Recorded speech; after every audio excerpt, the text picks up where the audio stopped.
तो स्टूडेंट शुरू करते हैं। रूट 9.3 को नंबर लाइन पर शो करने के लिए सबसे पहले हम एक लाइन सेगमेंट ड्रॉ करेंगे 9.3 यूनिट का, या फिर आप बोल सकते हैं 9.3 सेंटीमीटर का। तो हमने स्टार्टिंग पॉइंट को नेम दे दिया ए, और 9.3 जहाँ तक मेज़रमेंट आई थी that point is point B. तो ये हो गया हमारा 9.3 सेंटीमीटर लेंथ की एक लाइन सेगमेंट ड्रॉ। अब हम जो बी पॉइंट है वहाँ से 1 सेंटीमीटर लेंथ आगे को एक्सटेंड कर लेंगे, यानी कि 1 यूनिट का हमने बीसी लाइन सेगमेंट ड्रॉ कर लिया। ए बी लाइन को ही हमने क्या किया, आगे एक्सटेंड कर दिया है।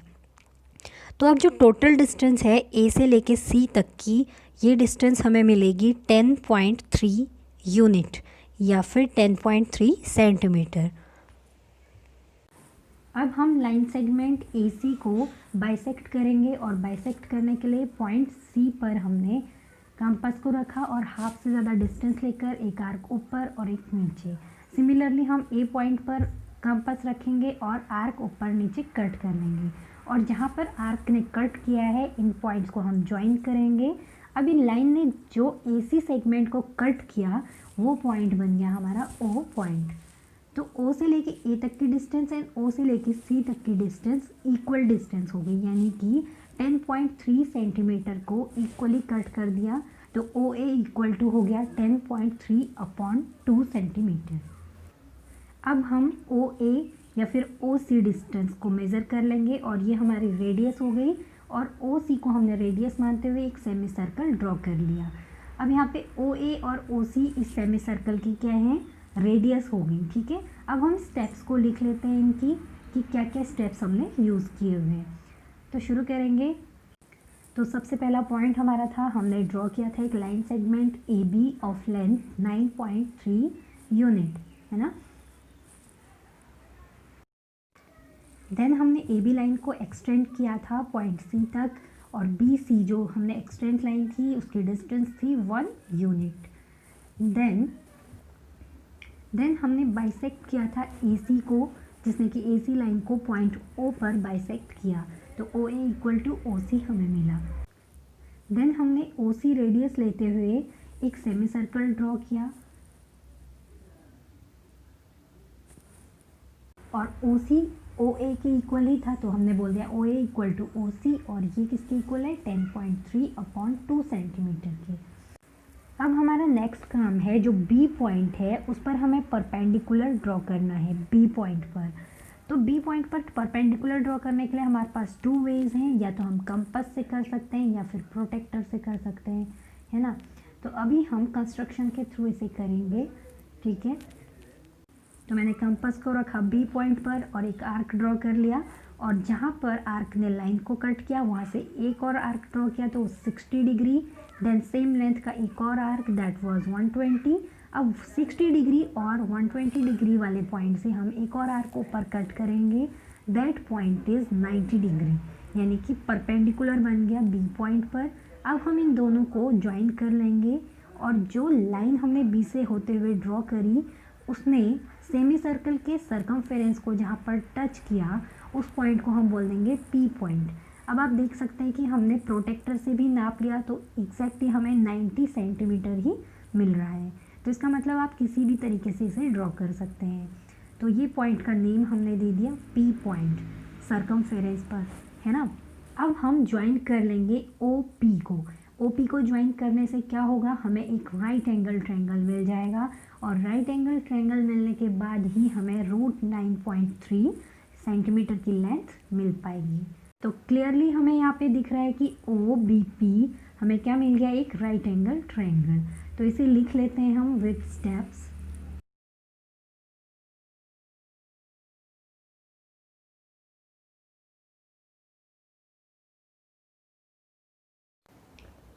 तो हमने लिख लिए स्टेप्स, जो कि हमने परपेंडिकुलर ड्रॉ किया था B पॉइंट पर।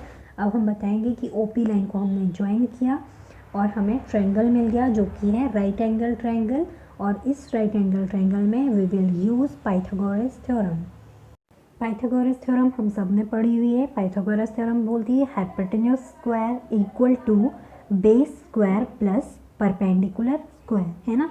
और इस ट्रायंगल के केस में OP हाइपोटेन्यूस है and OB is base and BP is perpendicular. तो लिख लेंगे इसको।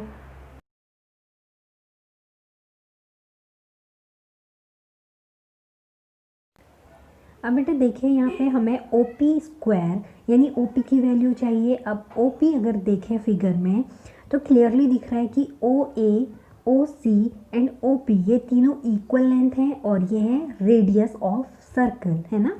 अभी हमने सेमी सर्कल ड्रॉ किया है। रेडियस की अगर बात की जाए तो फुल सर्कल आप ड्रॉ कर लेंगे तब भी वही रेडियस रहेगी और सेमी सर्कल में भी वही रेडियस, है ना। तो बात करेंगे OP की, तो OP किसके इक्वल है, OC एंड OA के इक्वल है और यही रेडियस है ना। OC एंड OA इक्वल है OP के यानी रेडियस के, और रेडियस कितनी होगी, डायमीटर अपॉन 2। तो ये बात हो गई OP की। अब हम देखेंगे OB लेंथ कितनी है। OC माइनस BC अगर कर दें, OC माइनस BC तो मिल जाएगा हमें OB, है ना। टोटल लेंथ कितनी है AC, दिस इज 10.3, तो OC कितनी हो जाएगी 10.3 अपॉन 2। अब माइनस करना है हमें BC को, तो ये माइनस करके मिलेगा 8.3 अपॉन 2। अभी सारी वैल्यूज़ को हम पुट कर देंगे पाइथागोरस थ्योरम पे, जो कि हमने पहले भी लिखा हुआ था। इसे हम दूसरे पेज पे कैरी कर लेते हैं ताकि एक साथ आपको सॉल्यूशन दिख जाए। तो OP square equal to OB square plus BP square, है ना। अब हमें वैल्यू चाहिए BP स्क्वायर की, तो BP square equal to OP square minus OB square. अब वैल्यूज़ रख लीजिए, OP is 10.3 upon 2 square minus OB is 8.3 upon 2, तो ये भी हो जाएगा स्क्वायर। अब देखिए बेटा ये फॉर्म दिख रही है हमें A square minus B square equal to A plus B A minus B, तो A square minus B square का ही फॉर्मूला हम इस पर यूज़ करेंगे। A प्लस B यानी A कौन सा है 10.3 अपॉन 2 और B हो जाएगा 8.3 अपॉन 2। तो ये लिख लिया हमने A प्लस बी। अब लिख लेंगे A माइनस बी, ठीक है। तो ये हमने फॉर्मूले के अकॉर्डिंग इसको ओपन करके लिख लिया। अब इसको सॉल्व करेंगे तो फर्स्ट वाला ब्रैकेट अगर सॉल्व करेंगे तो ये हो जाएगा बेटा 18.6 अपॉन 2 एंड दूसरे वाले ब्रैकेट में आ जाएगा हमारे पास 2.0 अपॉन 2। अब इसको काटेंगे तो हमें क्या मिलेगा 1.0 या फिर 1, और फर्स्ट वाले को काटेंगे तो मिलेगा 9.3। तो ये वैल्यू मिली हमें BP स्क्वायर इक्वल टू 9.3। ये है BP स्क्वायर की, तो BP इक्वल टू √9.3 मिल गया। तो ये वैल्यू कौन सी आई, BP लेंथ मिली जो कि है √9.3 सेंटीमीटर या बोलिए √9.3 यूनिट। अब हम BP लेंथ को कंपास पे मेज़र करेंगे और BP लेंथ का आर्क AC लाइन पर ड्रॉ कर लेंगे। यानी कि जो BP लेंथ का आर्क है AC लाइन को जहाँ पर कट करेगा, V से लेकर उस पॉइंट तक की डिस्टेंस हमें मिलेगी √9.3 ऑन नंबर लाइन। तो लगा लिया हमने एक आर्क, इसने कट किया AC लाइन को और उस पॉइंट को हम नेम दे देंगे D पॉइंट, और BD जो लेंथ है this length is √9.3 on number line, ठीक है बेटा। तो नंबर लाइन पर हमें B से लेके D तक की डिस्टेंस जो है वो मिलेगी √9.3। क्लियर हुआ ना। अगर हम B पॉइंट को 0 मान लें, है ना, B पॉइंट को 0 मान लें तो स्केल से एक बार ड्रॉ करके आपको बताएंगे। हमने एक लाइन ड्रॉ कर ली और स्टार्टिंग पॉइंट को हमने बोल दिया B, जो कि 0 वाला पॉइंट है। फिर हमने 1 2 3 4 ऐसे इक्वल पार्ट्स ले लिए और हमने उनको नेम दे दिया 1 2 3 4। अब बेटा अगर बात की जाए √9.3 की तो वो आएगा 3 के कुछ बाद में, यानी D पॉइंट 3 के बाद होगा।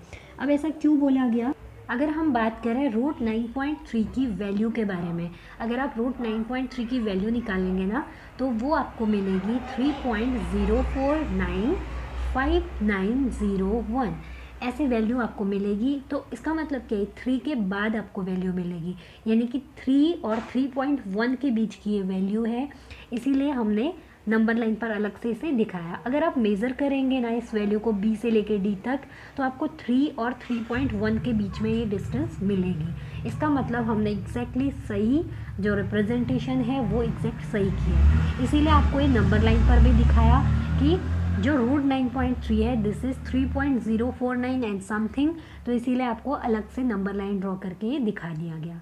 क्लियर हुआ ना। तो बेटा हमने यहाँ पे बात करी कि रूट 9.3 हमें एग्जैक्टली मिलता कैसे है। अदरवाइज़ आपको सीधा बोल दिया जाता है कि जैसे आपने आर्क कट किया तो बीपी जो लेंथ है दिस इज़ रूट 9.3। तो हमने बताया कि प्रूफ के साथ कि कैसे बीपी इक्वल टू रूट 9.3 है। तो इसमें हमने यूज़ किया पाइथागोरस थ्योरम का फॉर प्रूफ। होपफुली स्टूडेंट्स आपको वीडियो पसंद आई होगी। If you like the video please like, share and subscribe our channel and hit the bell icon for more updates. We will meet in next video. Till then, take care and bye bye.